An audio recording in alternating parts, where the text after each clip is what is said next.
Early one morning, Gordon's fire would not light. "I don't know what's wrong," sighed the firelighter. "There must be gremlins about." "What are gremlins?" asked Percy. "I've heard that they're little green men who play tricks," replied Thomas. "Can we find one?" "Pah!" said James. "Gremlins don't exist. They're just an excuse when things go wrong. If Firelighter says there are gremlins, there are." "Ha!" snorted James. Sir Topham Hatt had heard everything. "Silence!" he said. "I am expecting a VIP, a very important person today. She has heard that all my engines are really useful. Please prove it." "Yes, sir," they all said. "As long as the gremlins let us." "What gremlins?" "The ones in Gordon's fire, sir. That's why he's not ready yet." "I'll see about that," thundered Sir Topham Hatt. And he did. "Gordon, I expect you to be on your best behavior today. You are to pull the special coach for my special visitor. But no high speeds, please. She won't like that." Gordon was proud and pleased. He was waiting for his special coach when Percy puffed in with some freight cars. "What's the matter, Gordon? You're late." "Driver says there's gremlins in the turntable," replied Gordon. "They must be everywhere," squeaked Percy. At last the turntable was mended, and Gordon puffed away with the special coach.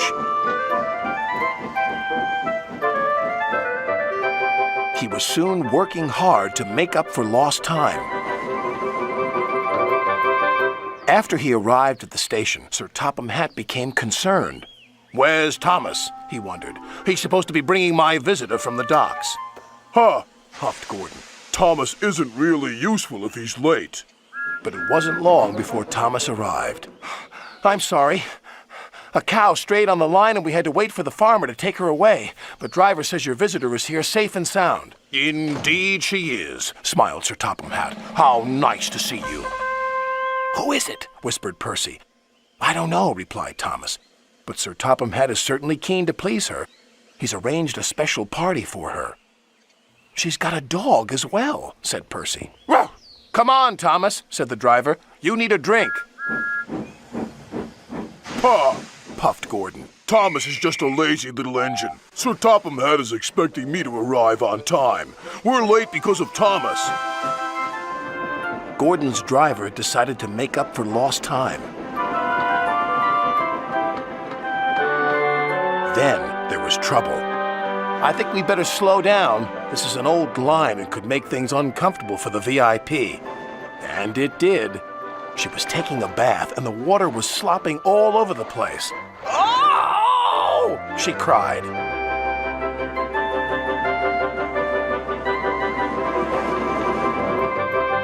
Gordon was very relieved to reach his final destination, where Thomas was waiting to collect Sir Topham Hatt and his special visitor.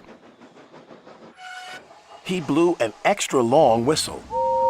This frightened the visitor's dog so much that he fled from the station and ran into a field where a bull was grazing. The bull frightened the little dog even more. He ran back again, onto the platform and over the bridge. "Row! Row! Row!"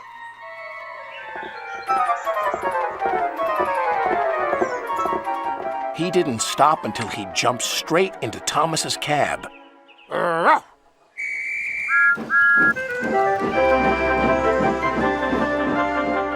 But he had a wonderful ride, all the way to the docks.